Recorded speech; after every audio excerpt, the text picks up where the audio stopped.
हफ्ता जिताते हैं, आपको जाएंगे, हम कहते हैं आप मुख्यमंत्री बनो, ये हमारा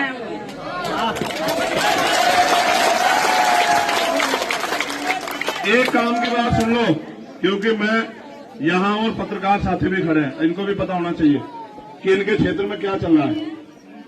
आज हमारे कई सारे प्रोग्राम थे, गौर से सुन लेना, एक बार आपस में बात मत करो। बहुत सारे प्रोग्राम कैंसिल हुए, क्यों? क्योंकि सुरक्षा एजेंसी के लोग सुबह हमारे पास आ गए थे। हमारा ये वेव था कि हम उनसे जाने कि भाई अचानक ये किस चीज की जरूरत क्यों पड़ी। अब हमारा चुनावी कार्यक्रम चल रहा है, ऐसा तो नहीं कि हमारे चुनाव को डिस्टर्ब करने के लिए, हमारे खिलाफ कोई साजिश करने के लिए सब चीजें हुई है।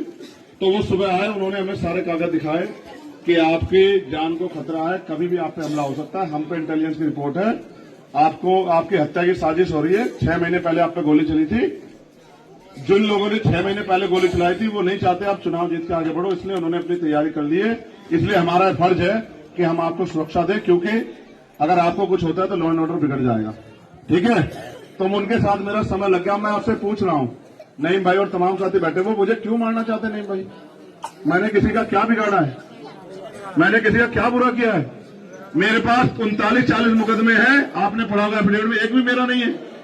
सारे गरीबों की लड़ाई लड़ते हैं, सारे उनकी आवाज उठाते हैं, सारे उनको न्याय दिलाते हैं। तो मैंने किसी का क्या बिगाड़ा? क्यों मारना चाहते हैं मुझे? मेरे मरने से किसको फायदा और किसको नुकसान है, आप सब जानते हो। मैं मौत से नहीं डरता मेरे भाइयों, मौत तो एक दिन आएगी, आप इस बात को याद रखना, मैं मौत से नहीं डरता। मगर मैं आपको ये कह रहा हूं, जब तक जिएगा चंद्रशेखर आजाद शेर की तरह जिएगा, मेरी बात को आप याद रखना, मेरी बात याद रखना। वो अलग बात है कि अभी सियासी रूप से कमजोर हूं, लेकिन ये मत समझना कि कमजोर, बिल्कुल मत समझना। बड़ी बड़ी सरकारों के घुटने टिकवा रखे हैं भीमार में आजाद समाज पार्टी के लोगों ने, मेरी बात को आप याद रखना। मैं रहा हूं जाम, अगर आपसे अपील करके, ऐसा ना हो कोई पैसे वाला कोई और कोई झंडा लेकर आ जाओ और आप अपनी औलाद को भूल जाओ। पक्का? आप बताओ भाई, ऐसा तो नहीं होगा?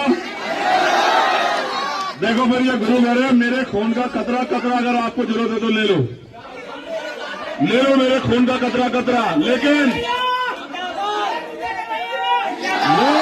वो आपकी आवाज को दबा के खत्म करना चाहते हैं। क्या आप इस आवाज को दबने दोगे? सोच लो, ऐसा होगा आपकी बस्ती में आके कहेंगे जिन मुस्लिम के भरोसे थे, जिन पिछड़ों के भरोसे थे, जिन किसानों के भरोसे थे, वो तो दूसरी पार्टी को वोट दे रहे हैं। सियासी लोग, याद रखना, आके इस बस्ती में कहेंगे